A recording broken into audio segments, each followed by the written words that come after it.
Hey guys, how's it going? Derek Rydall here, founder of the Law of Emergence and author of the best-selling books Emergence and the Abundance Project. And it's so great to be with you. This is a new thing that we're starting to do, which is Facebook Live trainings. So bear with me if there's any technical challenges, and just want to make sure everything's looking right. If you're there, let me know. I think we got some people. You can send me a little. You can, let me just double check.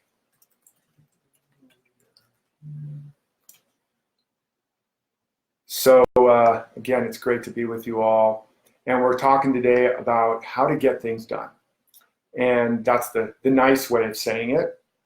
But basically, we're going to talk about really some of the core unconscious patterns, like really understand what's stopping you, the unconscious patterns that are secretly sabotaging your success. Actually, I just realized you may not be able to hear me. Let's try this again. All right, so what we're going to be talking about today on how to get things done is understanding what's really stopping you. What are the unconscious patterns that may be secretly sabotaging your success? How to get free of the trap of not enough time and become a master of your own destiny. Create a daily design that allows you to focus on what really matters instead of merely matter itself, and how to create the habits of your future self, and how to create a life design that supports you and activates your potential automatically. Okay, so what I want to do right now, just to set the tone here, is just take a breath into your back heart, and as you exhale, release any residue of the past, including just the past moment.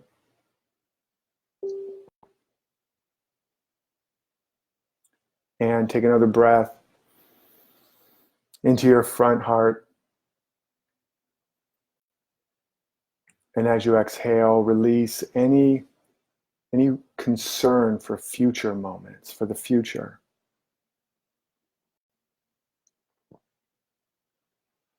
And another breath into your back and front heart. Just filling your chest cavity. And let go of even any attachment to the present moment, to present conditions.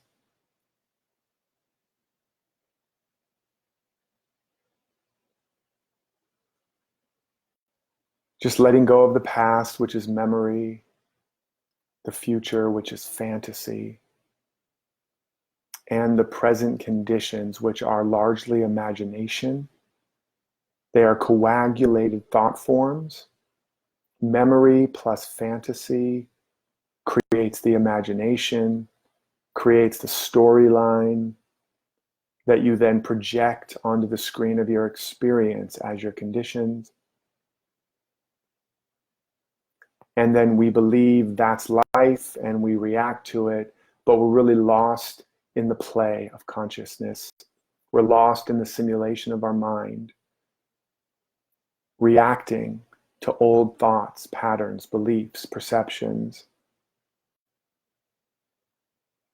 Fallen asleep that we're the part we're playing and that the play is real, instead of realizing we're the author of the story and the actor playing that part. And so we just take another breath. Just let go of the tenses of time. Let go of the simulation of the mind. Let go of the storyline. And in this space, we are now more receptive than ever to this evolutionary impulse, to life itself, which does not see problems, does not know obstacles. Life itself, that creator force that was present before the Big Bang, when there was no time, no space, no laws of physics, and then out of seeming nothing, no thing, it created everything. What did it create? It created the conditions. It created the time and space it needed. It created the laws of physics it needed for its idea, life itself, the perfect pattern of infinite potential to unfold and emerge in an ever greater order and complexity. from glory to greater glory, world without end. And you and we are made in the image and likeness of the creator force, meaning we possess the same power and capacity and potential to create our life out of nothing, out of no thing, meaning not to create our life based on the past memory, not to create our life based on our projection of future or fantasy, and not even to create our life based on conditions, the coagulated storyline, but to create our life out of a perfect pattern of infinite potential and purpose planted in the soil of our soul. This is who and what we really are, and all of life is on its tippy toes awaiting our discovery of this and our activation of this principle and power. And right now is that moment. Right now is Genesis. Right now is the beginning. Right now, I am speaking the word. This evolutionary impulse, knowing that whatever needs to be said, whatever needs to be heard, whatever needs to be released or embraced, thought or done, so that each and every individual present or listening to the replay can tap into that seed of potential, activate their full power and purpose, and manifest their destiny of greatness. It's happening now. Right now. Right here. Right now. With ease, with grace, with joy, and in the spirit of play. And so I just give thanks for this awareness. Just feel a sense of gratitude in your heart.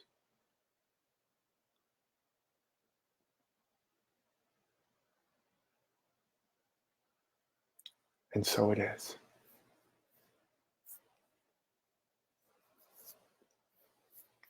So, again, welcome, and I pardon if the light gets a little weird. At times I couldn't control fully all the lighting effects in my office, but it's great to be with you guys. Really, really great. And again, as I said in the beginning, this is a new thing. I've been doing more Facebook Lives, and this is a new addition where we'll start, doing these pop-up trainings and Q&As and coaching sessions from time to time to really support you, to meet you where you are, because I know you're on Facebook, probably too much. In fact, some of the stuff I'm going to talk about today may just eliminate your time on Facebook to some degree, but that's okay. I would much rather you don't see me on Facebook, but you're doing the things you're really meant to, the things that really make you come alive and fulfill your potential. But in the meantime, as long as you're here, as long as you're showing up, I'm going to keep showing up for you. So again, today we're talking about how to get things done, and you can post your questions. Well, there will be a specific time for Q&A, but I wanted to say hello. We got Catherine Blackwood, we got Jillian, we got Christina, we got Nick, we got Larry, Michelle, Ruth Libby, we got Yvonne and Karen, who's that? Missy Ryman, Lena, another Karen, Yanya, Alyssa. Great. So you can all hear me, I'm assuming, or you would have let me know. Awesome. So yeah, you could just keep your comments coming, whatever little buttons for hearts and fireworks, and I can use all the validation that you can send me. But any comments, if you're getting it, if you're digging it, if you're understanding it, if you're learning something, feel free to share and engage.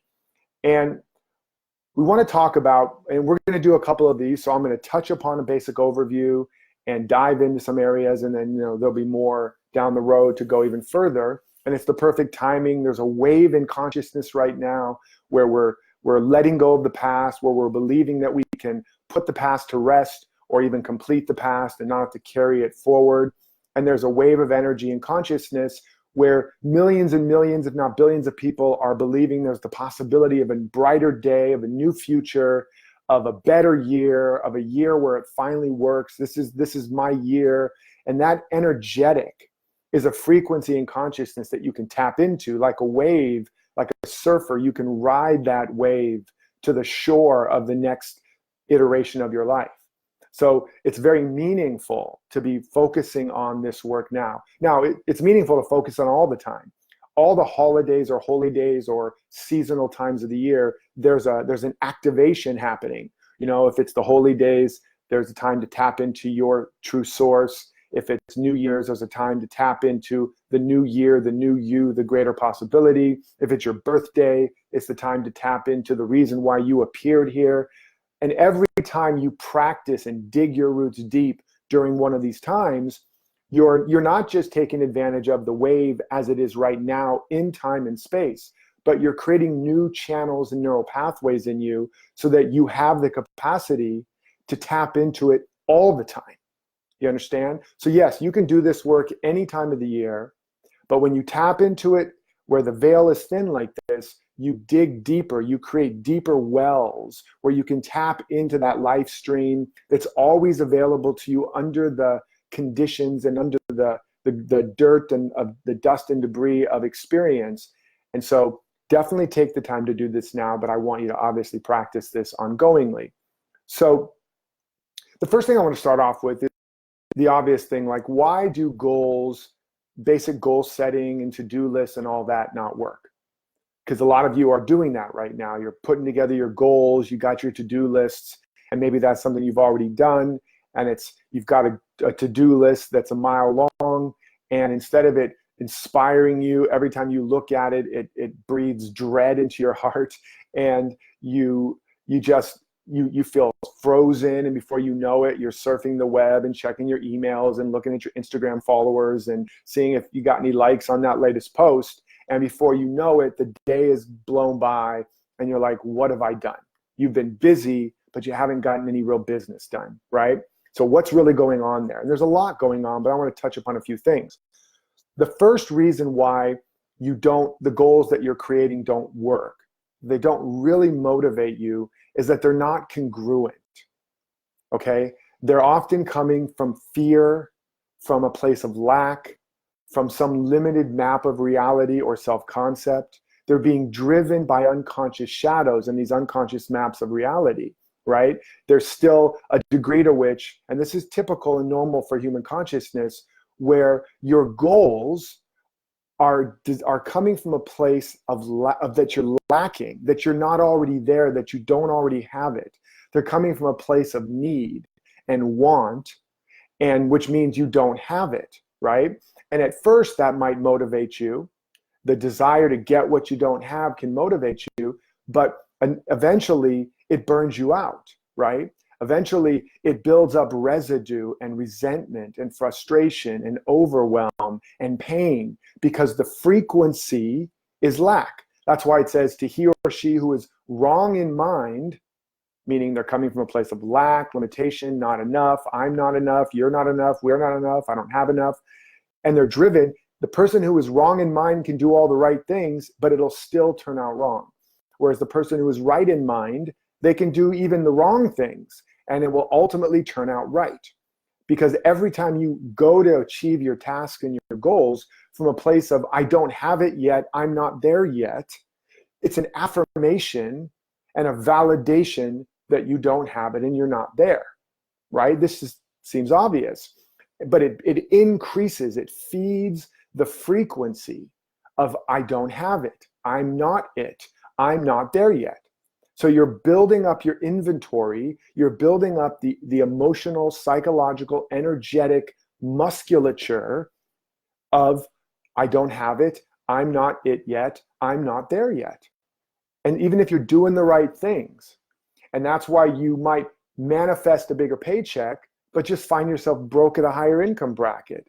That's why you might get a new job, but end up with the same jerky boss or worse, or get in a new relationship after all that hard work to get there and find yourself in the same arguments. Because you've changed conditions, you've moved deck chairs around on the Titanic, right? But it's still going down. The frequency is down, it's not up. And so it's really, really critical that you realize that you're not on your way to anything, okay? You're not getting things done to get somewhere or to become something that you're not. You're not on your way to more health, wealth, love, etc. You're coming from it. The sunbeam isn't on its way to the sun, it's coming from the sun. The branch isn't on its way to the tree, it's coming from the tree. The wave isn't on its way to the ocean, it's coming from the ocean. You are not on your way to heaven or God or wholeness. You are an emanation, a branch, a wave of heaven, wholeness, of divinity, of abundance. You are another way, in a unique way, that all of life, all of love, all of power, all of wisdom, all of genius is emerging and unfolding. Again, like a branch from a tree. The branch of an apple tree is an expression, a unique extension of apple tree. Okay? And so you're a unique extension of existence, of life, and all that that embodies, which is all the qualities you want: health, wealth, love, beauty, abundance, wisdom, genius, power, substance, freedom, fulfillment. All of that is in you. And you are a branch. And if you think you're separate from that, you are like the branch that is cut off from the tree that withers and dies. You are the prodigal son or daughter that has left the father's house, and you use up all that you've got, and then eventually you got to phone home and say, hey, Dad, can I come home again? And so when you're trying to get a lot done, even quote unquote good things, from the place that you're separate from everything that you need and want, the belief you are a branch cut off from the vine, from the tree. So just remember that. And how do you know that? You can feel it in your body. Obviously, the frustration, the tension, the fear, the constriction. Whereas when you come from a place of expansion, then you're acting from the overflow. You're acting as an extension, right? So if you're trying to achieve more abundance, more wealth, and you're building a business or getting clients or going to work, you want to make sure you're anchoring yourself in the frequency of wealth and abundance, in the frequency of I am, I have, I can, I am able, it is done. It is I am, not I will be, not I was. Your identity is I am. Okay, now I didn't expect to go quite that far down that one. We got a lot more to cover, but that's really key. It's one of the reasons why all the goals don't get you there. Now, another reason is with your to-do lists and goals and all that is you've got a list, and this is more practical, but really important, is that your to-do list isn't really a to-do list, right? It's really often a list of goals and projects, right? Even fix bathroom sink, let's just say, as a thing on your to-do list. Seems like a task, right? Now, unless you are a plumber, if you're a plumber, fix bathroom sink might be a task because you just grab your tools and you go do it. If you're not a plumber, fix bathroom sink is actually a goal or a project that is broken down into tasks. It might be find a plumber. It might be call your home warranty. It might be schedule a date. There's tasks, okay? And what happens is when you look at your to-do list and what you've really got are projects and goals and not tasks, if they're not things you could grab and do now, it's not a to-do, okay? If on your to-do list are things you cannot look at and immediately do, it's not a to-do. It's not a task. It's a goal or a project. And if you don't know that, what happens is you look at your to-do list and psychologically, emotionally, it feels heavy. It feels hard. Why? Because you don't know why, but unconsciously your mind is actually trying to figure out what do I do? It says write book. And you're like, and you sit down, you start to write maybe, and you're like, I don't know what I'm doing. I don't know where I'm going. I don't know if I've even got what I need to get started. And all of that's happening really fast. And before you know it, you're confused, you're overwhelmed, and you might even start to feel exhausted before you've done anything. Anybody know that feeling? You look at your to-do list and you're just like, I just want to go back to bed or take a nap. Or you magically find yourself standing in front of the freezer eating Ben and Jerry's. And you're like, how did I get here? So you want to make sure that whatever's on your to-do list, that you need to break it down and make sure. So it might have a heading as a project, but then it's got tasks, right? If it's write book, it would say, figure out what I want to write about, right? Study so-and-so on how to write a book. create an outline or do research, et cetera, et cetera. So you would break it down. If it's fixed sync, it's exercise more. Well, what does that mean? You're going to get up and start doing jumping jacks? It would be find a good gym, um, sign up for that yoga class, whatever the case may be. Get in better shape. That's not a to-do, right? It would have to do with exercise, eating, and then you can't just put exercise or eat well. It has to be something that if I pulled it out, you could look at it and you could do it. Make sense? Now, another important thing about the to-do list is you want to, once you've kind of broken things down, you want to prioritize them. And you want to prioritize them based on, if I don't do this, something bad will happen, right? So like there's a bill with a red notice on it and your electricity is going to get turned off tomorrow. Obviously, that's at the top of the list. So you want to look at it as, if I don't do this, something bad will happen. If I do this, something good will happen, right? And that could be exercise. That could be more prioritized. Like if I complete this proposal, I could get a job, whatever. And it could be, if I do my 5 pages, I will make progress on my book. But you want to prioritize those, right? Around what really matters. And then the next level of the list is, if I don't do this, something bad will eventually happen, right? Like that could be that you're not saving any money, and you just keep putting it off. And when you think about it, if I don't start saving now, I won't have money for that vacation in the summer, or I won't have money for my kids' college. Or the next one is, if I do this, something good will eventually happen, or could eventually happen. And then that could be things like, sharpening the saw, exercising, or starting to research on how to write your book, or whatever the case is. There's not a deadline.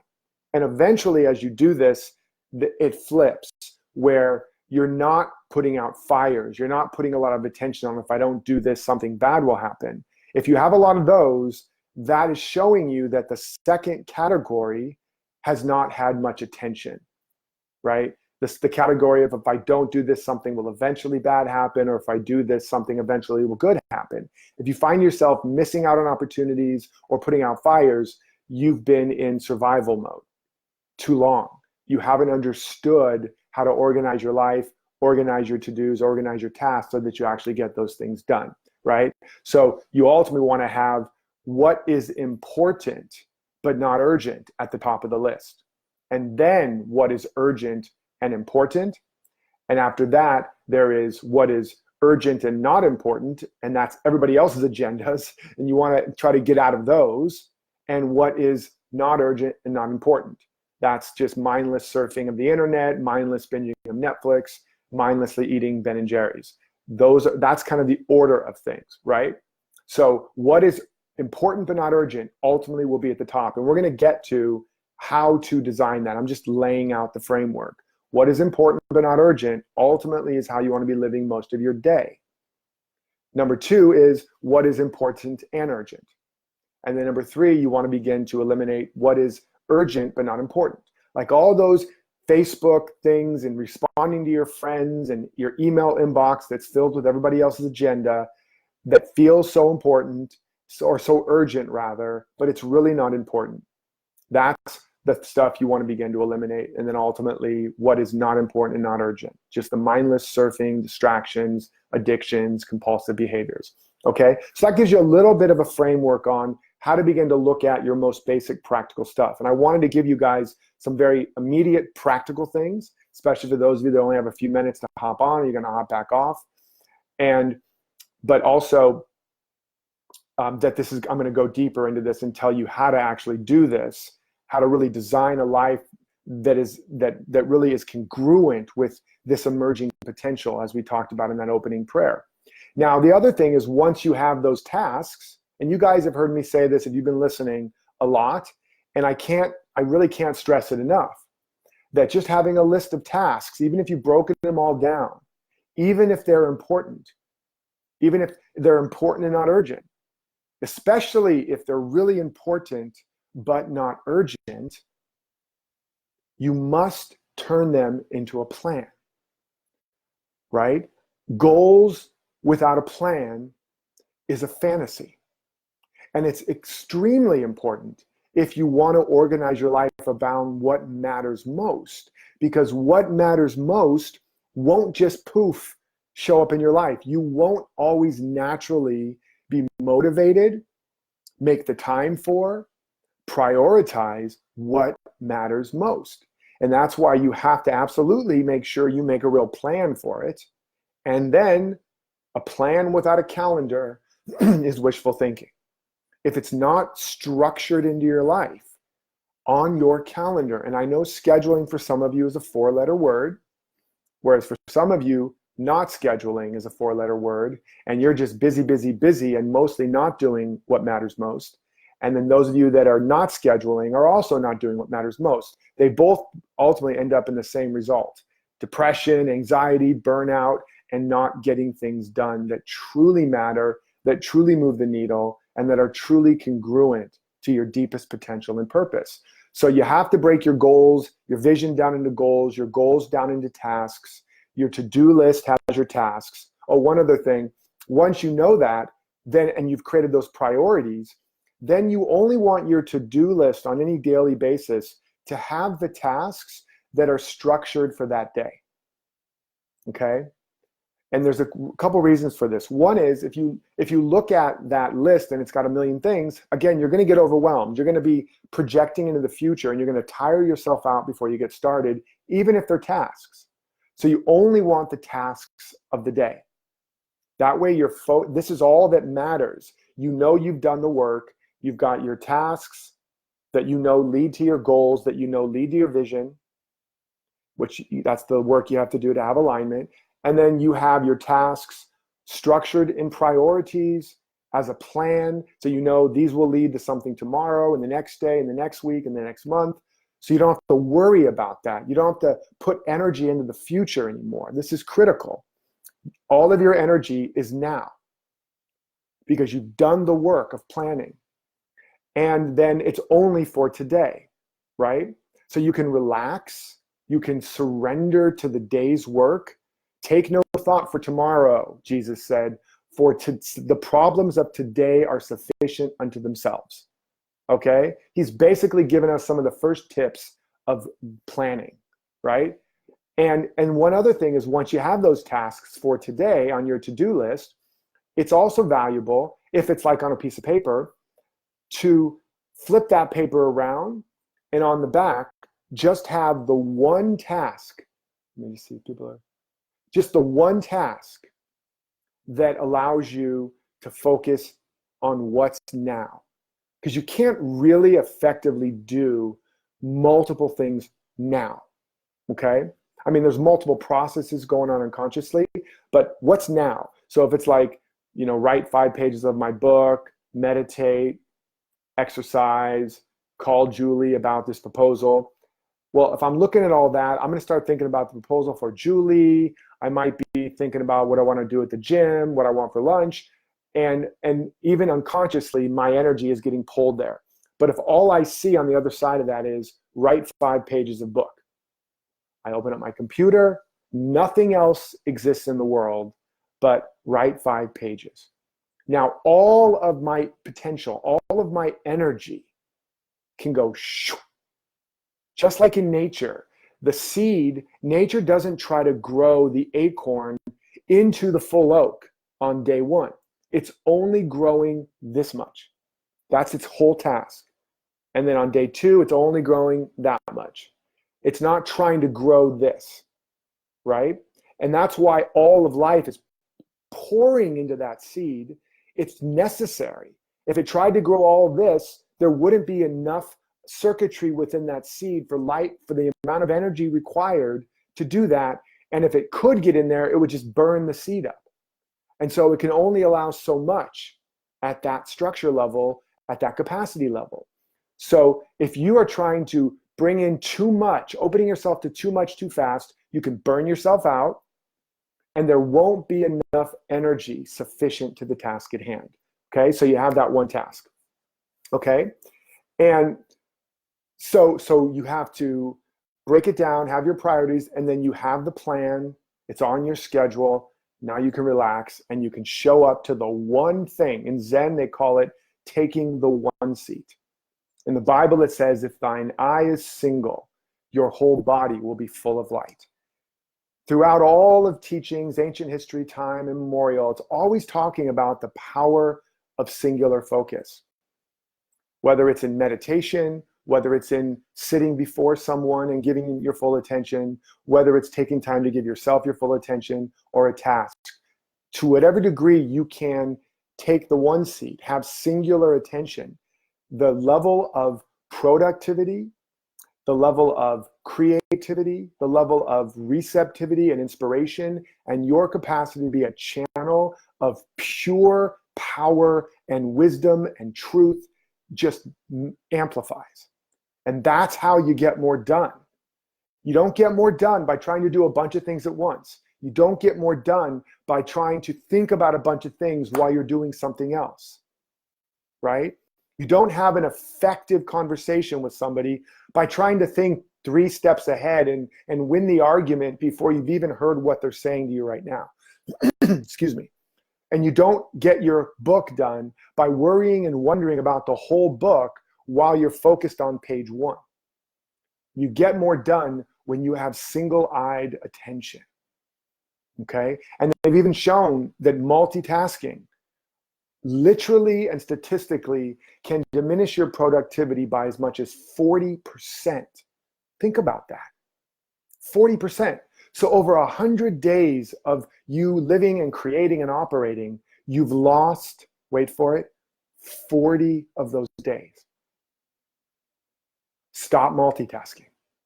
That doesn't mean you can't do multiple things in a day. You can stack things, but wherever you are, with whoever you are, with whatever you're doing, be there. One thing, be there. One focus, okay? Now, the next thing I want to talk about, because this all ties into, let me just double check, see how we're doing here. How the comment, I love these categories. Let me just see what some people are saying. These thoughts arrive like water to a thirsty person. Yay. Your frequency is lacking. Yeah, your frequencies lack. Yeah, I get it. We're going to talk about how to turn that around. How to break my to-do list down is unknown. I'm telling you that. Now, maybe you may not know exactly prioritize, but I'm going to talk about how to prioritize that, okay? All right. I love these categories. Very easy to apply, which I need when there's so much there. Thanks. This breakdown, vision, goal, task is great. Awesome. All right. So let's talk about one of the big issues that comes when you think about getting more done. Time, right? Wish I had sound effects. Dun, dun, dun. Is I don't have enough time. There's not enough time in the day to get everything done, right? How many times have we heard sayings like that? But I want you to understand something. The lack of time is an illusion.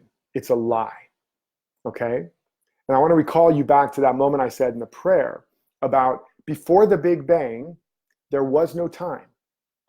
And that creative force, whatever you believe it is, doesn't matter what you believe, something was there for something to appear. And there was no time and space. So whatever that something was, it wasn't in time or space, meaning it was not limited by time or space. And then it produced the fabric of time and space, the space-time continuum, the canvas of time and space upon which to paint its masterpiece, to begin to manifest the universe as we know it right now. That, and when it says in the Bible, made in the likeness of God or the Creator, just think of it more scientifically, think of it more in fractals or the Hermetic law, as within, so without, as above, so below. All across nature, we see the same principles repeat themselves. So there's the seed principle, which is that all of nature emerges from a seed, including your nature, and including the nature of the universe. There's a seed pattern out of which everything emerges. This is ubiquitous. Nothing emerges out of nothing, out of thin air. It emerges out of a seed, out of a pattern, out of an idea, right? And the other thing is, At the core of creation, creation is not happening. The deep depths of the creative impulse is not happening fundamentally in time and space. It's happening below that or behind that. And then it's creating. And that's how the greatest innovators or thinkers or artists or spiritual masters have been able to bring forth insights, innovations, ideas, and visions that are beyond what should be available in time and space, that are beyond merely our imagination, that literally defy time and space, that literally cancel everything we thought was possible before and make a whole new realm of possibilities available. Why are they able to do that? Because they shoot the gap of the time-space continuum. They shoot the gap of the simulation of their own mind, an old storyline, and they tap into a place beyond time and space and draw out of that a part of the pattern, a part of the idea unique to them that is not bound by time, space, historical precedent, or conditioning, including conditions, right? Out of that, revelation for the spiritual masters. Out of that, miraculous healing for the healing masters. Out of that, a total innovation that changes the course of history for the technological people and the scientific people, et cetera, et cetera. That same capacity that was in the Big Bang. There's a Big Bang. They shoot the gap. They step out of time and space. They become extemporal. And bam, what emerges is Genesis, new life, true creation, true creativity. That same power is in you. And as long as you believe you don't have enough time or that you're bound by time, and you merely look at time and space and your past and your current conditions to determine what you can do and be and create, you're stuck in time, and the best you'll do is regurgitate what's already been. It'll be same story, different day, different props, different players, same story. Okay? So that's one piece. And another way to understand this is that nowhere in nature has any flora or fauna ever said, I don't have enough time to be myself. The oak trees, the acorn's like, I'd love to be an acorn, become an oak, but I'm just really running late. I got to pick up the kids. I'm busy being a pine tree on the weekdays, and I just barely have enough time to be an oak tree on the weekends. Or the beaver's like, I'd really love to build that dam, but I got to make a living, over here by competing against the squirrels and gathering nuts. And the squirrel is like the farmer of the forest, gathering the nuts and planting them. So the beaver's out there doing that because there's not enough time to build a dam. I know this is silly, but this is exactly what we've done, right? Nowhere in nature is there ever not enough time for nature to be itself. Why? Because fundamentally, nature isn't operating on the human made-up principle of schedules, right? There are seasons and there are movements, but more importantly, it's because the acorn seed is only doing one thing: becoming an oak tree. All of life, that life force, that energy that I talked about, that currency that's pouring into the acorn today is only serving one thing: become an oak tree. May become a sapling first, then whatever. But that's it. All the energy pouring into the seed of that otter is only serving one thing: be an otter, do otter things, right? And that's because nature does not have the ability to think about itself, to reflect on itself, and therefore to create a self that is fabricated, that is separate from nature. We, having full consciousness, metacognition, we have the ability to think about what we're thinking about and to create a selfhood that is not real, a selfhood that is made up, a selfhood that is not congruent with the seed pattern of our true nature and potential planted in the soil of our soul. And that's parental fantasy, peer pressure, societal conditioning, all of these things. We've created this false self. And so we are, the reason why we don't have time to do the thing that we need to do is because we are operating from a false self, from a limited map of reality, and we are constantly feeding and protecting and keeping that false self alive until eventually we have a life that is designed based on what will keep us safe, what will make sure we don't get hurt, what will help us get over our broken heart and broken childhood, make us more worthy because we're unworthy, get us more abundance because we're separate from life and we don't have enough. And so our life gets built on that false map of reality and false self. And now our day and our week and our month and our year and our life is filled with an unconscious and conscious goal, task, and plan to keep this self alive. And then when we start to have the breakthrough of who we really are and why we're really alive and what we really want, and we try to eke out a little time to energize and feed our real seed of potential, well, there's not much time for that, nor much energy. You understand? And that's why we don't have enough time. It's not about a lack of time. You have all the time in the world. You have all the time that anybody has. And the more you're tapped into that seed of potential and you design a life that supports it, you will defy time. And I'll talk more about that, but you will get more done in an hour than most people get done in a day, more in a day than most people get done in a week, because you have that focus. You have that single-eyed attention on the truth of your own nature. And you've organized your life around that. So that now all of life is feeding your seed of purpose and potential and not feeding the false pattern of that lacking and limited self. So post in here, let me know if you're getting this. I know it's a lot, but you can re-listen to this, re-watch this. I am giving you a lot. You know me, I can't help but to go down the rabbit hole and to give you a lot. Let me see what we got here.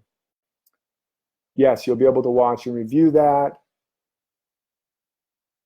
Oh, now I got a little heart. You guys are being stingy with those hearts. Do you have any female-specific tools to stay single-focused without going into the masculine mode, or how to do this in feminine mode? Yeah, I'll talk about that. In general, hold on one second here. In general, masculine means form or structure. Feminine is life force, energy. Okay? Feminine is chaos, wild, pure creative energy, and pure intuition, pure life, pure infinite potential. And masculine is that gives it structure and form, that harnesses it, right? So for people that are like, I'm just going to go with the flow and trust life and trust my intuition, there's a reason why they can't balance their checkbooks. They're broke. They're living, on the streets or in a friend's couch, and they call themselves nomads. But what there really is that they are separated from their masculine structure. They've rejected, there's a shadow. I'm not saying there's not awesome nomads, or people call it yes mads, but people that are struggling to have control over their life, to manage the energy of their life. It's because they've rejected structure. They've rejected the masculine. Okay. And if you just take pure energy, let's say you have pure nuclear power, and you're just like, let it flow, right? You're going to kill everybody and everything in sight, and you'll have no value.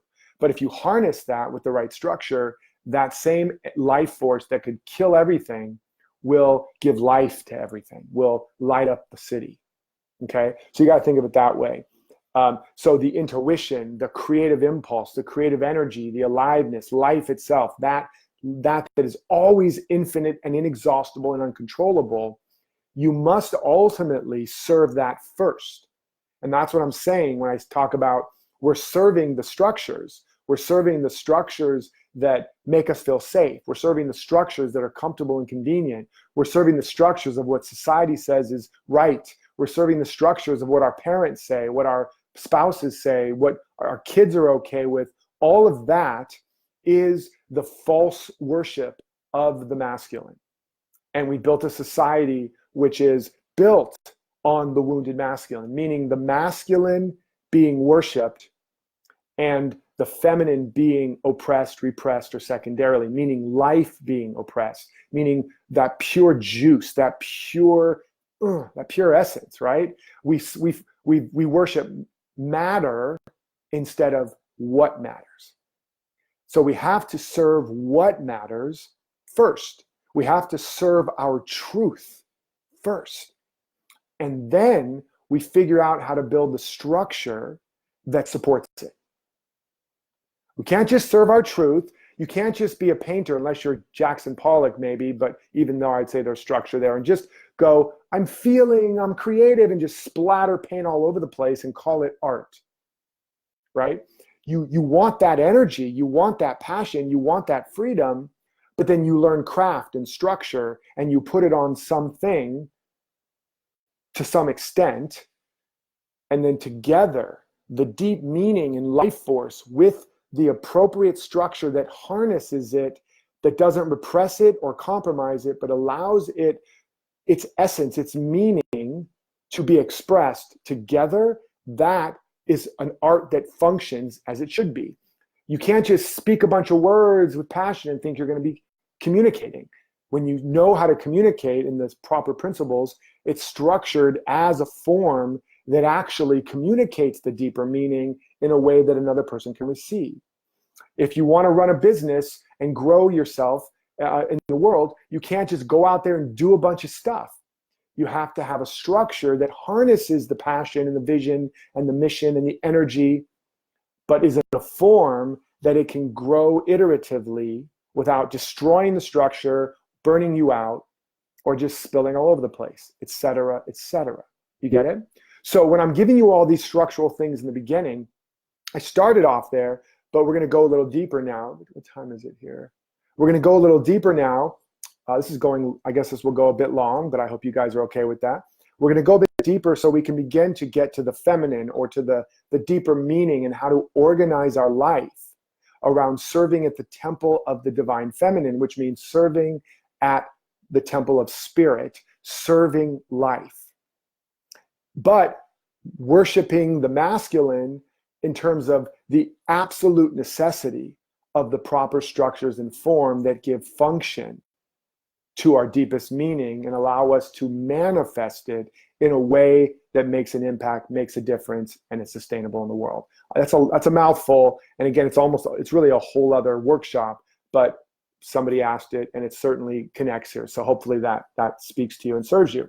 So the path to getting a lot more done, and not just accumulating more matter, but achieving what matters, there's two big pieces, and I'm really diving more deeply into this in my life myself. And that is design a life as if you've already arrived, and design a life that makes you come alive. Okay? Those are the two frameworks I want you to kind of bookend this with. A life as if you've arrived, and a life that makes you come alive. So you could say that the catchwords for a life as you've already arrived are ease and flow, because you're not trying to get anywhere. And a life that makes you come alive, you could say the core polarities are rest and play. So it's like self-care, nourishment, refuel, renewal, and play, which is expressing that lights you up, that turns you on, that juices you up, right? So design a life as if you've already arrived, a life that makes you come alive. As Howard Thurman says, do not ask what the world wants, ask what makes you come alive, and do that, because what the world wants and needs are people who have come alive. And fundamentally, that's all that life is up to. What is the meaning of life? More life. Life's only agenda is to be more expressed as life, to express more life, right? And the truth is that pattern within you. That's the truth, right? And then love's only agenda is to meet the deepest needs of the truth, or to meet the deepest needs within the seed of all of creation, within the seed of its beloved. Okay, those are the three things going on here. You have a seed pattern, truth, the pattern of life itself.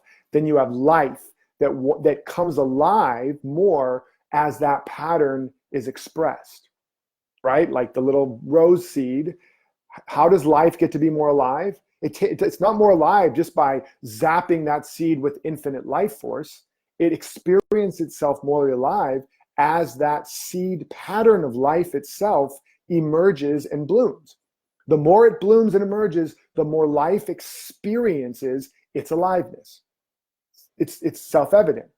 Now, love is the process by which the need of that seed, the conditions that allow that seed to emerge, are created.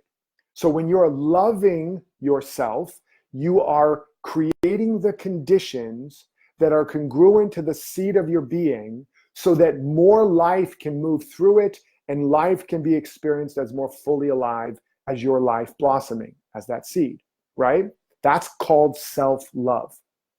And if you're loving another, it's helping them in creating the conditions that meet the needs of their seed, their truth, so that more life can happen through them and bring that idea of life into full blossom, into full bloom. You get it? This is powerful stuff. This is deep. This isn't just how to get shit done 101. This is like metaphysical and mystical and practical all rolled into one.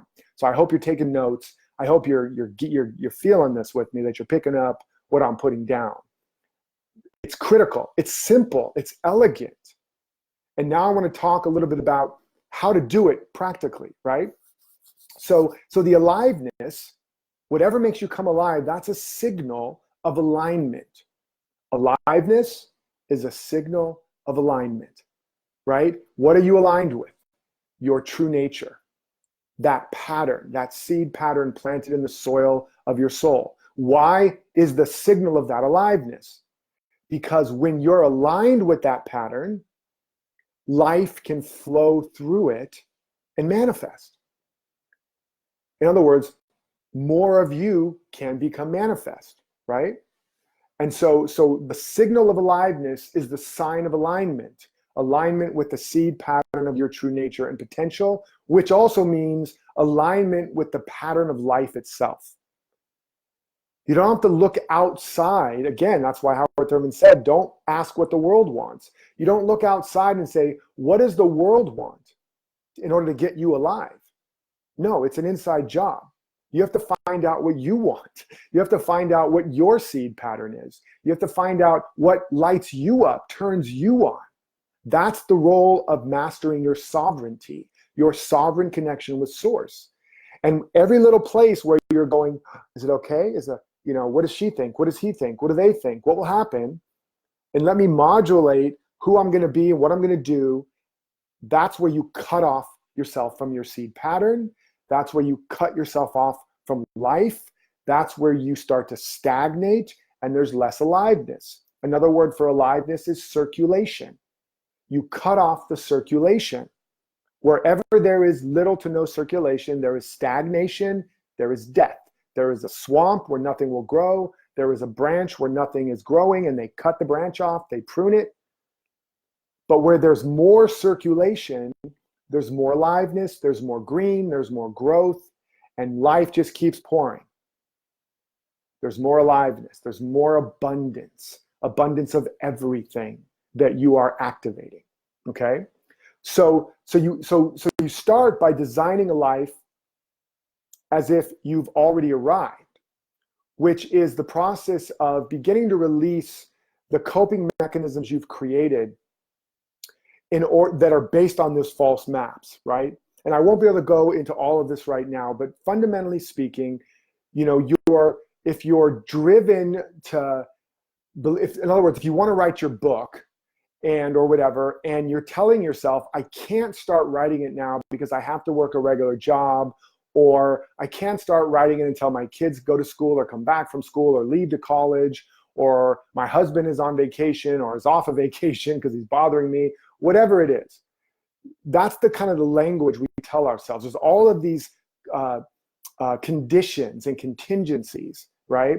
I can't really start taking care of myself until I, have all of my ducks lined up. You'll never get your ducks lined up unless you're a mother duck. So let's just put that one aside. So there's all these contingencies and conditions, right? And they're based on a map of reality that gets created when we're young and a coping mechanism, survival kit that we build to survive and maybe thrive in a world that we believe doesn't really support us, doesn't love us, doesn't see us, and where we believe we're not good enough, we're not enough, etc. And so we build a coping mechanism to survive. And there's a whole lot of good reasons why that occurs, and the shadow work and the life code and all of that talk about that. But what's important to know about right now is that a lot of the way you're operating and how you're seeing your life and seeing what's possible is you're putting so much of your life on the layaway plan. And I just dated myself now because I don't think layaway plans even happen anymore. It's where you used to be able to go to a store and you want to buy something and you just pay a little bit at a time. Now that's actually not a bad idea, but it's like you're stalling. You're putting it in the future and you're projecting your past into the present, into the future, right? I'm not going to have time for this until then. So what you're essentially saying is, I don't have time to be who I really am, to do what I really want, to create and contribute in the way I was designed for until some future date. And that is a lie. That's a lie. I really want to bust that with you right now. Now, that doesn't mean you can quit your job and kick your husband out or tell your kids to go to hell and take care of themselves. I'm not saying that. But you must begin to design a life as if you've already arrived as best as you can. And so there's some elements to do that, and you step into it, right? It's like a little plant in a pot. You begin to create the pot that serves where you are now, but serves your ability to fill it out and grow so that life will repot you in a bigger and bigger plant. If you're not feeding it now, if you're not filling it out now, and you're saying, well, I'd love to be in the bigger pots, but I'm gonna have to wait till I have more time, more money, more energy, more support, better government, then you'll never, ever fill out the pot you're in. You understand? You'll never allow enough life in to feed that seed of potential.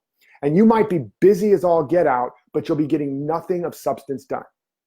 In fact, you might be more likely to be busy because you're distracting. All the distraction is the effort that you're using to avoid the pain of being out of integrity with your true seed of purpose and potential.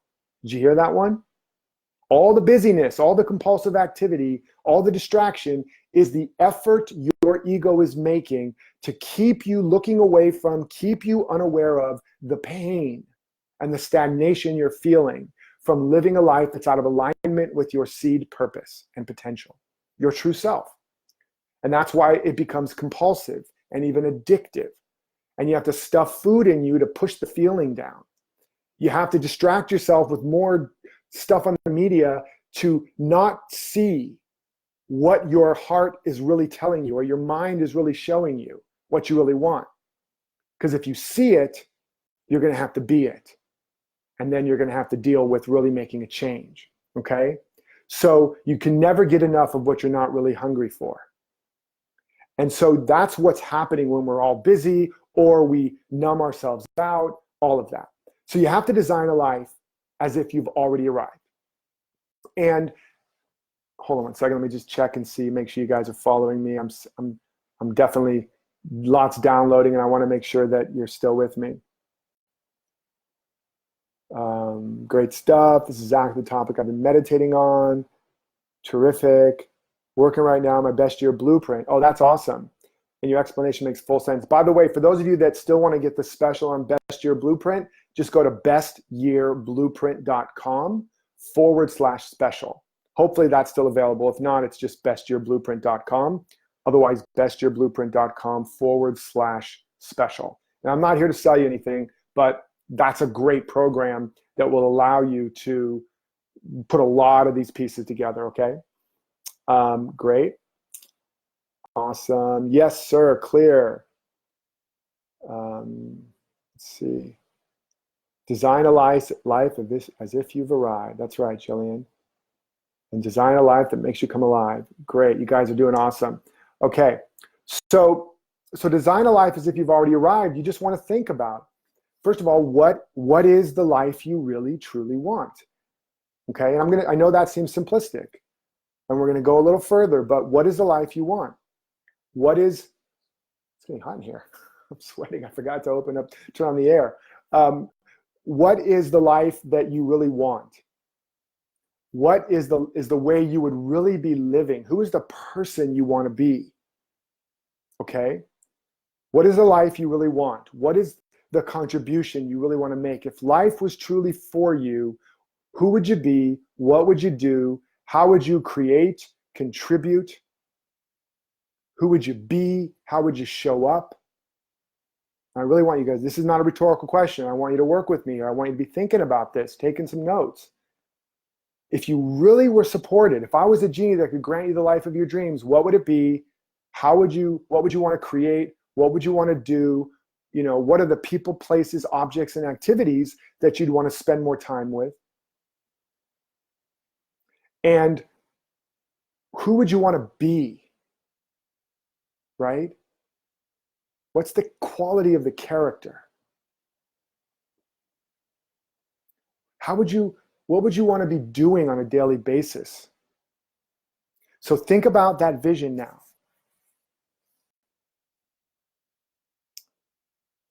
Like, for example, for me, I've been re-engineering my whole company, my whole business, so that I'm increasingly free from the things that are not really mine to do. You want to do only what only you can do, and then delegate, automate, and eliminate the rest. That's another way to put it.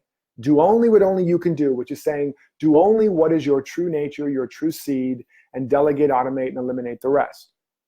It's a journey, doesn't happen overnight, but that's the basic premise, right? So sorry, I'm like sweating now because I got the heat on in here. Hold on one second, guys. I don't think I'm going to turn it off. Sorry. There's so much energy moving through me, and the sun coming in on me, and the heat is on. So the heat is on. So I'm sweating, but it's mostly the energy coming through me here. Hopefully you guys are feeling it and being inspired. But I began to re-engineer my whole life in business because so much of that I was getting caught up in the machine, caught up in the structures and the forms. Same thing can happen for parents. Same thing can happen if you're just an entrepreneur or working a job. So you have to design your life more and more around if you already got where you want to get to, if you already achieved the things you want to achieve, then what would you be doing with your day? For me, I'd be writing more, I'd be meditating more, I'd be playing more, I'd be spending time with friends and family. You know what? Hold on one second. I know this is Facebook Live, so you get to experience that. I'm gonna have to change the weather conditions in here because there's so much energy going through here. I'm just gonna start pouring. I'll be right back, guys.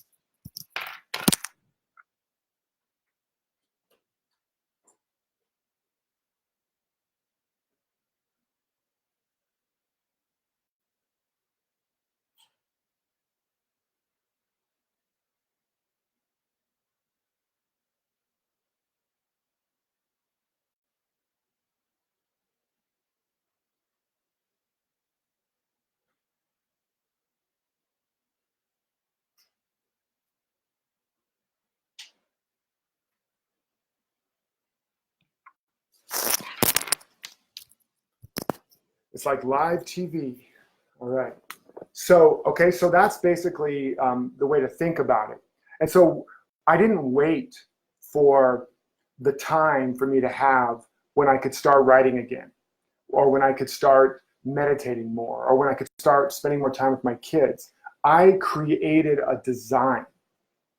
I began to design into my life the people and the environments or the places and the activities that were the things I would be doing if I had already gotten to that level, if I had already achieved whatever level I think I should achieve, where I'd finally be able to relax and spend more time enjoying life. Sorry, I'm trying to figure out the best place to go.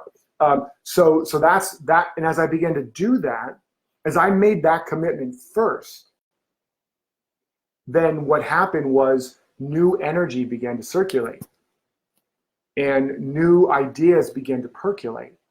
And as a result of that, the things that I was waiting to happen, the things that I was waiting to be in place, momentum started happening there. You understand? So we often think we're going to wait until things are better before we start being and doing and living the life we would live if we had those better conditions. But it's really the other way around. We have to start living the life we want, the life we desire, the life that, in a way you have to retire, right? Not entirely. Again, I'm not telling anybody to quit their job, but you have to begin to think forwardly and go, if I wasn't in this rat race, if I didn't feel like I had to wait till my kids left home, if I didn't think I had to wait till my wife or husband retired, how would I want to live my life every day? Again, who would I want to be? What would I want to do? How would I want to live? And some people think, well, then I won't have any motivation to get things done. I won't have any motivation to live a big mission and purpose. Exactly the opposite. You'll not only have more motivation, you'll have more energy, more clarity, more vision. You'll be more congruent. You cannot get to where you want to go by trying to get there. You can only get to where you want to go by starting there. You understand? You have to start where you want to arrive. This is what I said earlier. You're not coming on your way to anything, you're coming from it. So what is that ultimate vision? If you had already arrived, if you made it, who would you be? Now, with the Best Year Blueprint, you can definitely break it down to that ultimate vision, and you want to understand the goals that it would take to achieve that. That's absolutely necessary. But for the purposes of this call today, I want to focus on who would you be? How would you express yourself? What would be the objects, the activities, the people, the places that you would be spending your time and energy with, that you would be giving your life force to if you were already home, if you already arrived, if you made it, if you were a success? And what I want to invite you to do is begin to design that life. Okay? Actually, if you have a regular quote unquote job and you have responsibilities, I'm not saying to get rid of them, but remember we talked about the priorities? Remember we talked about if you do first things first, if you do the important but not urgent things, then you will have less urgent and important things. So for example, you tell yourself, well, when I have more time, I'm going to start exercising.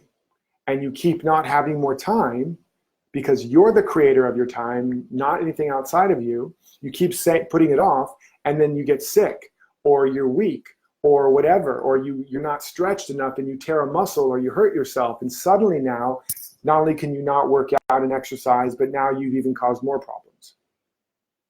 So it's become an urgent and important thing, right?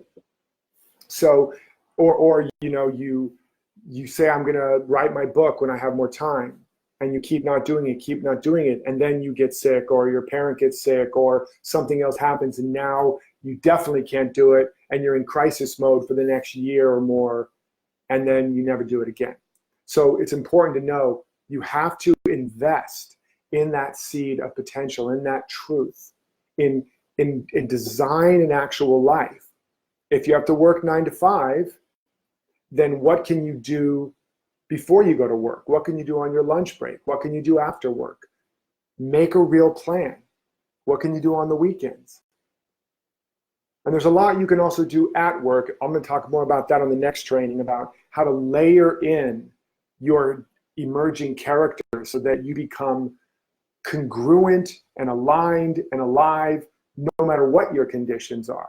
But right now, I want you to begin to take some of your sovereign power back and start to intentionally design these elements into your life. Start making a list. How would I live my life if I already arrived? Where would I hang out? What would I do? Who would I do it with? Right? And start making a list and start putting it on your calendar, or making it into a plan rather, and then fitting it into your calendar and making it a priority. as I said, you cannot wait for the time and think you're going to find it or squeeze it in. You have to make it a priority. Ultimately, your schedule is not a structure merely to get more done. It's to get the right things done. It's not about managing yourself in the world of matter, but as I said, it's about creating a life where you are focused on more of what matters. Your calendar is about creating more of what matters, not just creating more matter. And so I want you to really make a list of what really matters. Think about the life you want to live. Imagine if you were living that life. Who would you be? How would you feel? What would you do?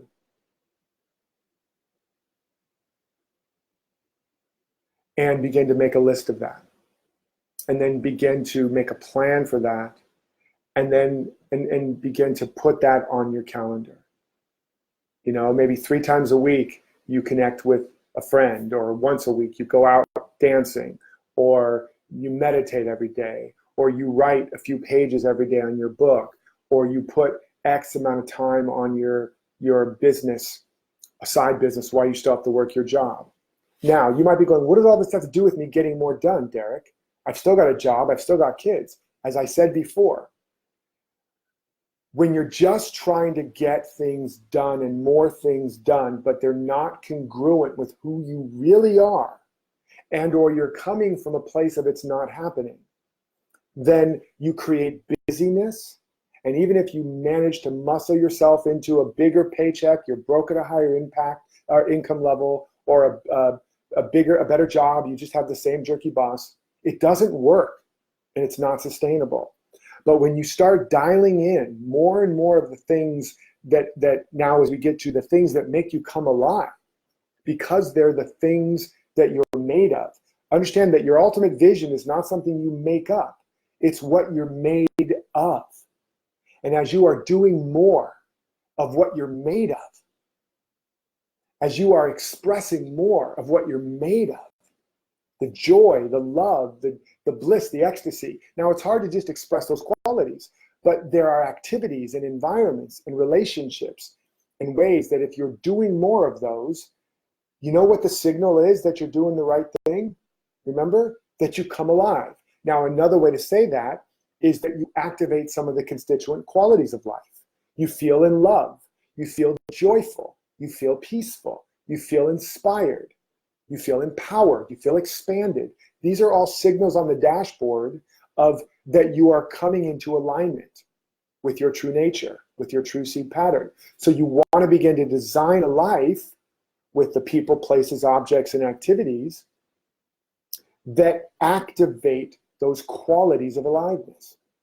And so that means you want to begin to reflect on your life and notice when and where and how and why do I feel more, fill in the blank, more alive, more joyful, more peaceful, more excited, more inspired, more connected, more empowered, more expanded, more fulfilled. When, where, why, how do I experience that?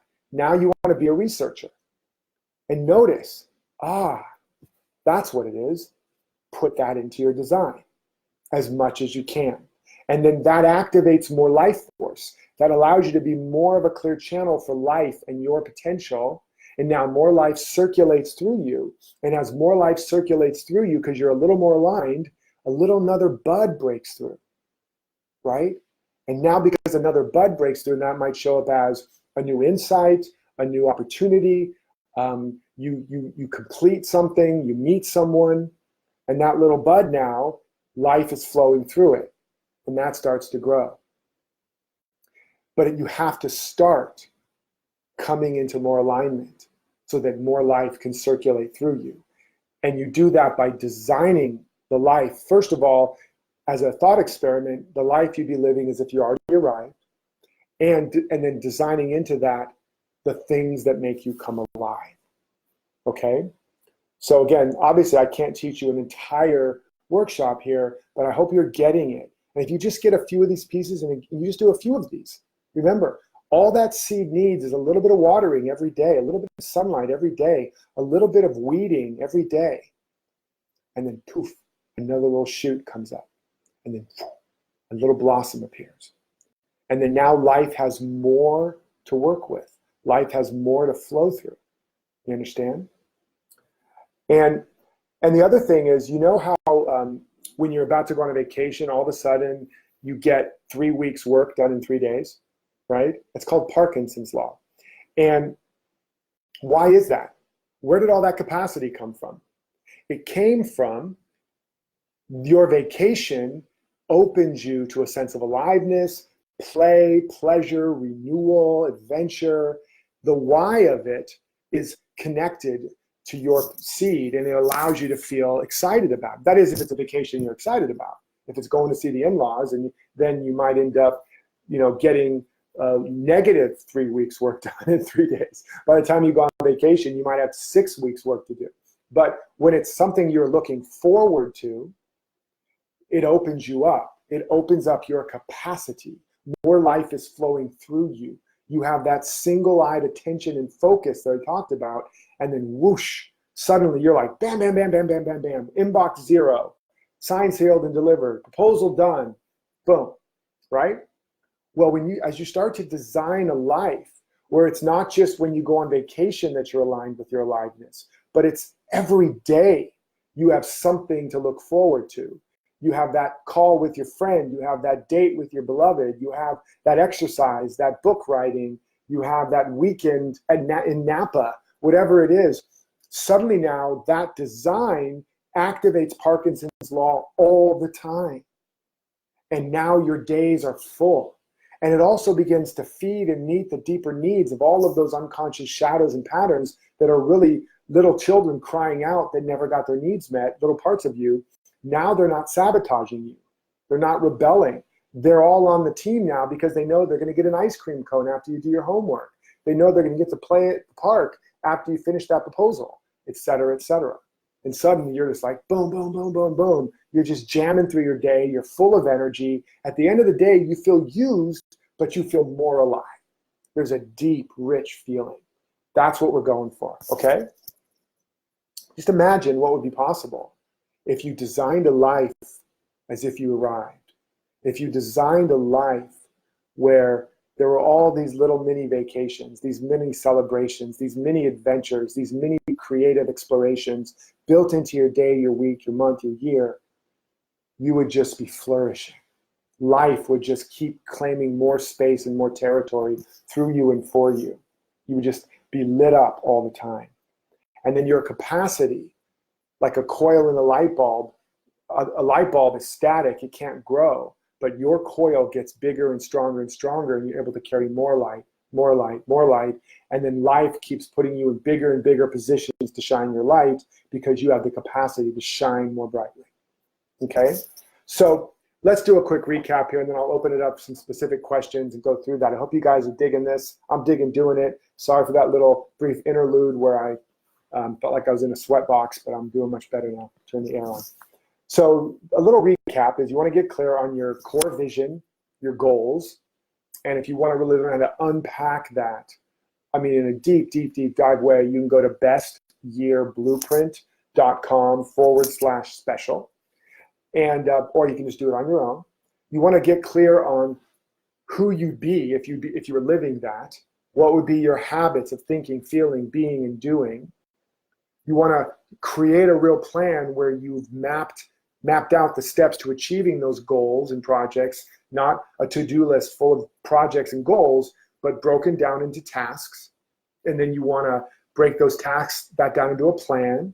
And then you only want to have in front of you for that day the things you're going to do that day, and then even more refined, just the one thing you're doing right now, okay? And then you want to begin to create practices around these things that make you come alive, specifically. So that means, if it's meditation, exercise, a date night, whatever it is, you want to begin to build a practice, an aliveness practice that isn't necessarily going to be things that are about achieving goals. That's why I call it a practice. The feminine is about aliveness. The masculine is about the structure to harness that life force, okay? And your practices are both activating the life force and harnessing it. okay? Whereas just your mere success and goal achievement stuff is definitely a lot of masculine structure, but it's necessary. But with this structure, you are doing it based on that aliveness, based on that deepest desire, based on that seed pattern of your potential. Okay, so those are the basic recaps, right? Now, a couple other additional strategies that I think are critical. I'd be remiss if I didn't say this. You want to get an accountability partner, whether it's friend, family member, your spouse, or somebody in this community. You want to get an accountability partner because you're building new habits. You're literally building new neural pathways. That's a physical thing. And the old neural pathways will have to die. That's a physical death. And so it's not always easy. So you need to have structure that supports that. And that could be, being in the Emergence Academy, or just constantly checking back here on Facebook to get support, reaching out to somebody you see on this list right now, or a friend or somewhere else where you get support. But you really need it. It's like when I wanted to start working out and going to the gym, I got a gym buddy who's going to be there at 8 a.m. every morning. So when I woke up most mornings and didn't want to go, I thought, oh crap, he's going to be there. I'd look like a complete jerk if I didn't show up. And so I did, until it became a habit. Okay? So you need to have that. You want to try to create leverage. Find some levers in your life beyond just the accountability partner. Like maybe with the accountability partner, you say, hey, if I don't do the things I said I'm going to do this week, I'm going to give you a $100 gift card for something. Or if they're your friend, I'm going to take you out for dinner. Something that is not easy. If that's no big deal, that's not leverage. But if it's like, oh crap, I don't want to have to give them another $100 Amazon card. I'm going to get my pages done. I'm going to do my meditation. I'm going to whatever. A little bit of leverage. It's like the guy that wanted to wake up early every morning, and because he'd been, and they just gotten through a difficult time with their new child who wasn't sleeping. So the wife wasn't getting enough sleep, and the child had just started getting rest. And the guy, every morning, he'd wake up and he would hit the snooze button and go back to sleep. So he took another alarm, put it in the child's room, and he set it to go off. The alarm went off. So that if he woke up and hit snooze, the alarm was going to go off in the baby's room, wake up the baby, have a screaming baby for the mother who's just now starting to get her sleep again, and he would have a whole different sleeping problem. In other words, sleeping on the couch. So he woke up, jammed into the room, turned off the alarm. By the time he got back to his bed to try to go back to sleep, adrenaline was pumping. And over a short period of time, he built a new habit. That's called getting leverage. Okay. So you want to look for ways to get leverage on some of these new habits so that you set yourself up for success. Having a coach, being a part of a mastermind or a group, having accountability partners, and building these leverages. This is not, this is scientific. This is how you begin to build new habits. Okay. You also want to begin to think about also not just what you're adding to your life, but what you're eliminating from your life. And we didn't get to go into that in depth. Maybe we will in the next training. But, if you have a lot of things and people and objects and activities in your life that are deactivating your aliveness, that are counter to your aliveness, then you either have to have a whole lot more aliveness, a lot more stuff to activate your aliveness, or you have to start getting rid of some things that are numbing you out, that are bringing you down, okay? You want the equation to be on the side of a +1, at least, on aliveness metric, so that every day your frequency is growing towards aliveness, right? And that you can just tell, you can just feel it sometimes. And, if you're exhausted, what you need is to rest, and then you wake up and you feel more alive. If you're bored, what you need is to get creative and you are more alive. If you're feeling disconnected to your partner, you need to do something different. Not just watch TV, but have a conversation, and then you feel more alive. So you want to look at what do you need to eliminate or change, not just what do you need to add, okay? Yeah, and again, just make sure you just need support. Don't do this alone. I don't do it alone. Even now, I don't do it alone. I have more support now than I've ever had. And boy, do I need it. And boy, does it help. Okay? Whether, again, you're part of a group, check out the program, bestyearblueprint.com/special, or go to my podcast, Emergence, on iTunes. I think it's on Stitcher too. And whatever way you can feed yourself, and fuel yourself, be uplifted, be inspired, be nourished every day. It's really important because remember, you're growing a seed. A seed needs to be fed, and a seed needs sunlight. Okay? Be kind and gentle and patient with yourself. Like I said, you're literally building new neural pathways. It can be painful. It can be difficult. You're going to hit thresholds. Okay? That's not a sign that it's not meant to be. It's a sign that you're growing. So be kind, be patient. Reward yourself. Build in rewards. Build in a reward cycle. How do we train an animal? We reward them. You are in part an animal. The physical part of your being, the neural pathways of your being, the evolutionary and biological imperatives of your being are animal. And so when you do a good trick, give yourself a treat, right? Reward yourself. Don't be stingy with yourself. I wanted to say, don't be stingy with yourself, God damn it. Really, don't be stingy with yourself. Build in reward every day, if possible. And it is possible. It doesn't have to be, I eat a banana split every day, or I eat a pint of Haagen-Dazs, or I get a massage every single day. But begin to make a list of all the kinds of rewards. And some of the rewards can also themselves be benefits, right? It might be that if I work hard over here on this habit, I'm going to reward myself by putting time and energy on learning how to play the guitar, whatever it is, okay? And again, stay connected to me on Facebook, because I'm going to be doing more of these trainings and, to really support you. Yes, and that's it. So awesome. So I want to open this up for some questions. We have a little bit more time for some Q&A. This was even a deeper dive training. I mean, actually, my trainings are usually 90 minutes or longer always, but I didn't expect to do it this long on Facebook. But here we are. So I want to do some questions. Maybe if your question is up high in the feed, just repost your question and I'll answer it. But let me see. Meanwhile, I'll see if I can see a couple.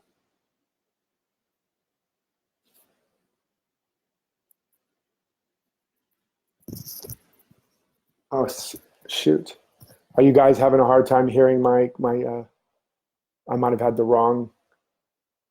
Oh, so some people are seeing good sound. Some people, okay, maybe that wasn't me. Okay. Let me see if you have any questions here. I don't believe there's a way for me to talk to you live, person to person, but if you post your questions, I can answer them, and I still see there's quite a few online here. So this is great information. Thank you. Hearing you fine.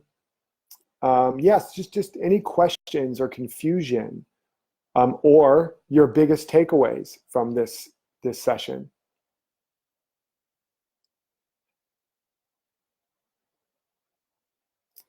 I'm just scrolling up to see.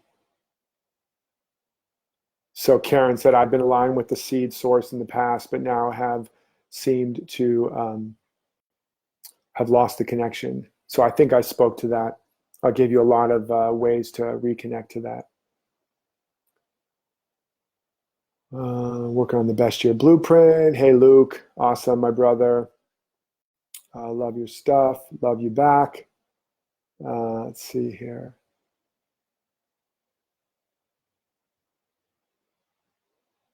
Awesome. So I see some of you posting quite your own affirmations. Beautiful. Let's go back down to the bottom here and see. So many big takeaways. It's hard to choose the biggest. When is your next live event? That's a good question. Chris, if you're on the line here, maybe you can post that in there. Oh, my big live event. Do you mean my next big live event? Like where people come live? I think we're doing it end of the year again, like Live Your Life's Work. In terms of my next Facebook Live event, I think we might be doing one next week. I can't say for sure. I don't have my calendar in front of me, but Chris, if you're on the line, go ahead and comment.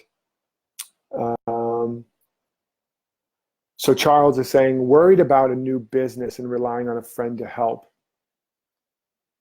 Well, there's not a lot there, but let me just see if I can feel more, or you can say more. Yeah, part of this, Charles, is connected to self-worth and to a real knowing of your own sovereign capacity and power. And there's a bit of shame in there. And what you want to, the couple things you want to do is you want to do the work to, daily do the VVR process. If you go to my website, DerekRydall.com, in the resource section, you should be able to see the visualization, vibration, radiation, audio, and a lot of resources there, by the way, folks. If you haven't gone there, go there, DerekRydall.com, DerekRydall.com. Go to the resource section, and you can get a bunch of free stuff there, tools that will support you in this. But the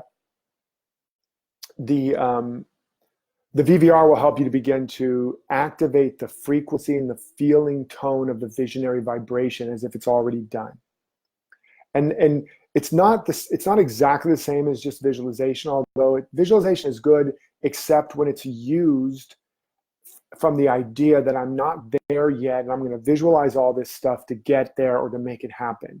That's where you create a separation, and it often fails. But if you're using the visualization to get into the feeling of I am, I have, it's done, it's happening, that's tuning you into the radio station where your music is playing. That's connecting you to the pattern of your seed and opening up the channels for life to flow through you. And as they flow through, places that were thirsty are quenched, places that are hungry are fed, new capacities are opened up, new insights, new guidance, new direction, and the circulation is the source of abundance. So you want to be every day getting yourself back home again, back into the state of wholeness, back into the frequency of the vision is already done. Then from that, and then of course, as I said, you want to have a real plan with goals broken down into tasks on your calendar and be doing that. And then if you need help from people, that's fine. If you need to get support from a partner, a friend, that's fine. Just remember the principle that nothing really comes from anybody. If it only comes through them. Everybody is your channel. Nobody is your source. So any wisdom, genius, love, abundance that comes from other people is really, if you're able to receive it and allow it and enjoy it, it's coming from your consciousness, your field. And they are channels in your field that are the openings through which more of you gets to circulate into your field. Okay, that's one of the things I teach in the Awaken Wealth work. And when it comes to like clients and students and husband and wife and all these transactional relationships and how to turn them into transformational ones, because nobody is your source, but everybody is your channel. I'm not your source of anything. If you're getting what I'm saying and it's helpful, it's because it's in your consciousness and you've manifested me in your field as a channel of your inner teacher, of your inner wisdom. Same thing with a book, a program. So we do need teachers, we do need partners, we do need help, we do need all of that from the standpoint of it's the way that we manifest our abundance and our wisdom and our opportunities in the field of our experience. So there's nothing to be guilty or ashamed or afraid about. But if you believe without that person, you are going to lose something, now you have some work to do. You have to go in and find that quality, capacity, or thing you think they're giving you in yourself. You got to find it in yourself. And you have to affirm and embody and recondition your map of reality and your self-concept to believe it. You know, I am a sovereign expression of infinite power and potential. Avalanches of wealth pour through me and to me. I know everything I need to know. All the wisdom and genius of the world is pouring through me and as me according to a perfect pattern and fulfilling my destiny of greatness. I'm in my right place, right work, right relationships right now, rocking my life to the fullest. All of my needs are met. Everything is working together for my good. Life is great. And I'm a magnificent expression of all of the power and the presence and the love of God. Just something like that. But you get the gist, and you can listen to that. You can use that, write that down. But the only reason I can say that with fervor and passion and power, it's not a script. It's living in me because I do this work every day. And that's what I want all of you guys to do too. Okay. How many to-dos per day is reasonable? Well, you'll both discover that as you do it. Ooh, what's that cool thing showing up on my screen? Wow, cool. Lots of explosions of fun happening there. So there is no such thing as appropriate. It really depends on what the to-do is and the kind of day it is. If it's a deep work day, and I didn't talk about the different kinds of days, but there is a thing called deep work days and different kinds of days. But if it's like a deep work day, it might just be write on my book 10 pages and then it's like exercise at the gym, spend time with my kids, spend time with my wife, and that might be it. Or if it's a day of like chores, you might have 10 things on your to-do list, but they're going to take 5, 10, 15, 30, 60 minutes each, and you're going to go boom, boom, boom, boom, boom, right? And so you start off with what you think you can achieve. It also has to do with timelines. If I want my book to be done by X date, and I estimate at 5 pages a day or 10 pages a day, 5 days a week or 6 or 7 days a week, it's going to take me, or that's how many pages a day I have to achieve to get that book done, then that becomes my daily goal. That's one of my tasks. And then if to achieve that takes me 3 hours, then I know I've only got X number of hours left. And then I can schedule that accordingly. So experiment with it, find out, but make sure you're building days that have balance. Remember, they're days that you're not putting a bunch of to-dos merely to just get a bunch of stuff done. You're putting the to-dos that get the things done that matter most, that make you come alive, that help you design a life as if you've already arrived. And I'm not saying all of it's going to be fun and games. Some of it you got to just do some grunt work. Some of it you just have to do because it's urgent and important. But experiment with it. Find out what works for you, Harold. And I will just say, having less to do, but a decent amount, and then getting it done sooner, and either taking the day off and celebrating, or going, okay, I could do another one, that actually builds a success pattern. If you have too much to do every day and you get this much done, that builds a failure pattern. Even if getting this much done is awesome by any measure, but you've said, I'm going to get this much done, and you only get this much done now, you actually can feel bad about it. You actually can feel like a failure. And so set yourself reasonable goals, a little bit of stretch, but not so much you'll tear a muscle, but set yourself up for success, or set yourself up to build a success pattern, to build the confidence-competence pattern, so that you feel accomplished at the end of each day. You feel like you've arrived at the end of each day, rather than, dang it, I didn't get everything done, what's wrong with me, or whatever. Make sense? Because the frequency and the feeling tone is more important than merely the productivity.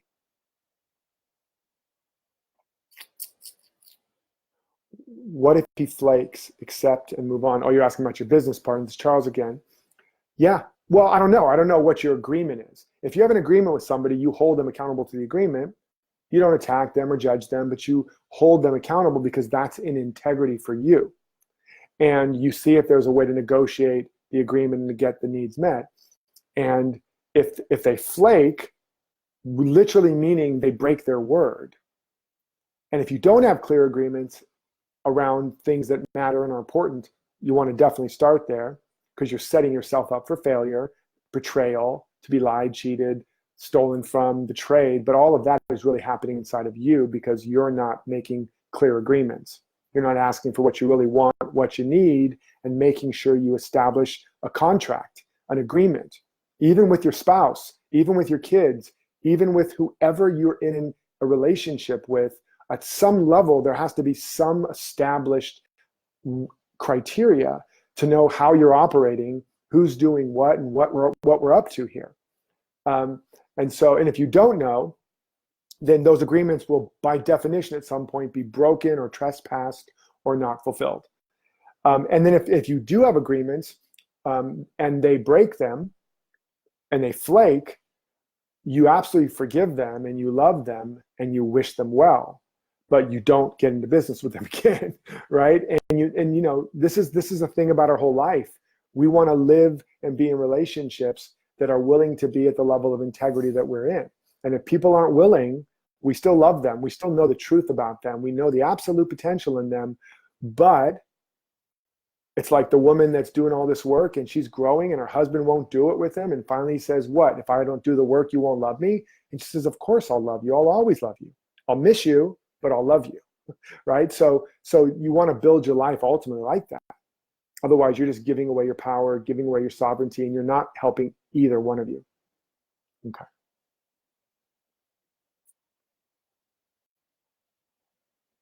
Two other days. Oh, Yanya's answering some of the questions. Okay, I see some of you are actually answering each other's questions. That's awesome. I hope and trust you are receiving every bit as much good energy you're giving here. Oh, thank you, Libby. Thank you, Ruth. Now it's almost nil. Field is black. The first 10 days of January, energy was extremely high, but now it's not. Almost nil. Field is black. What or why do you think that is? Am I doing something wrong? Hold on a second, guys. I'm going to double check that I actually don't have another appointment. Okay, just making sure. The field is black. Why do you think that is? Am I doing something wrong? It's not about wrong, right? I like to think, as Rumi said, out beyond the world of right and wrong, there's a field. I'll meet you there. And I like to say, don't do what's right or wrong, just deal with what's right now. And so there's something going on, right? And so you want to definitely take the time to feel your feelings, to discover what is your true needs, make sure you're meeting your deepest needs. And it might be that in that high energy, some unconscious patterns were brought up and now they're resurfacing. The pain body is coming up, the unconscious patterns are coming up, the high frequency will bring up what's not in alignment with it. And so you want to take time to notice that. And in this whole process we're talking about, get clear on what you really want, what you're creating, have a real plan, have a real schedule, have a practice, and begin to design a way of life and living that makes you come alive, that lights you up and turns you on. And even when you do all of that, as you go through growth periods, sometimes called the dark night of the soul if it's really intense or prolonged. I call it the dark night of the soil because it's where the roots are digging deeper into the dark soil in order to ultimately pull up even more life and grow their branches even higher. The deeper the roots, the taller the shoots, and the richer the fruits.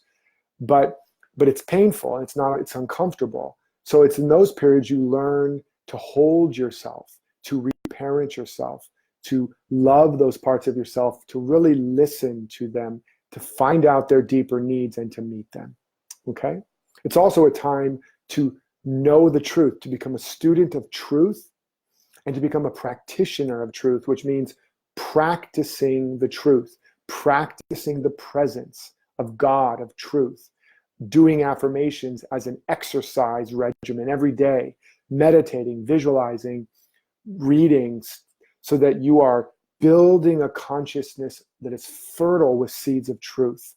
You're building a vocabulary of the principles of truth. And then you're activating the feeling tone and nurturing that garden. And for a while, nothing may seem to stir or grow, but it's becoming fertile and rich and full of seeds. And then in the proper time, spring happens. Okay, the snow melts and the flowers bloom. So that's the work that you're doing right now also. Thanks, Chris. I see you responded there. I feel as if I've rejected the masculine energy and I have no structure, as you spoke of earlier, which is making me scrounge for basic livelihood. I'm therefore unable to serve the feminine energy that I'm so in tune with. I know what I'm here to do, however, I can't seem to get out of the struggle cycle, don't know how to start. What should I do? So I have given you very specific instructions, and I really encourage you to re-listen to this. But I will say one thing about what you said there, and that, by the way, that's Sherilyn Leader. Hi, my dear. So you can still serve the feminine, okay? You're not unable to serve the feminine. You're never. Right now in this moment, take a breath. Drop down into your heart and feel. Ask yourself, what am I feeling? Put your hand over your heart. What am I feeling? Really allow yourself to feel. And then ask, what do I want?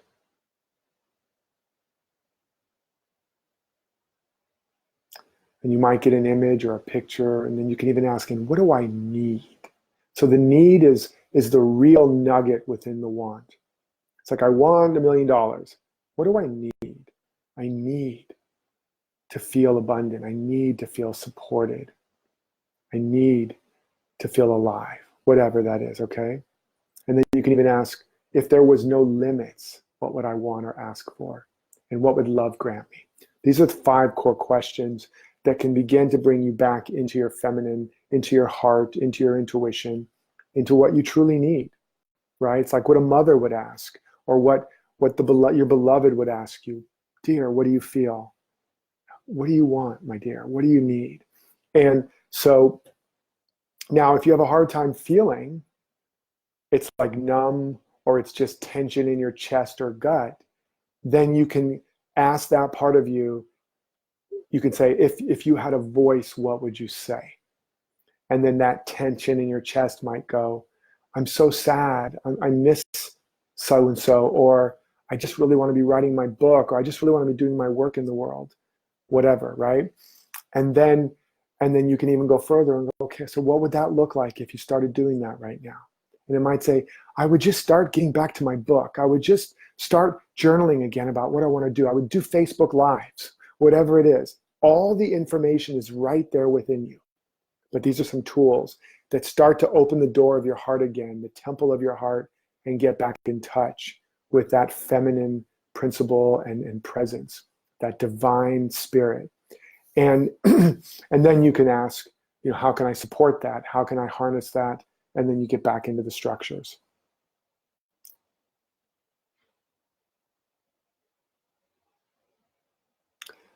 Luke is asking, how do you keep the energy up like when doing a week's work? Oh, that's the Parkinson's law. Yeah. You're asking what's the principle of Parkinson's law? Not to be confused with Parkinson's disease.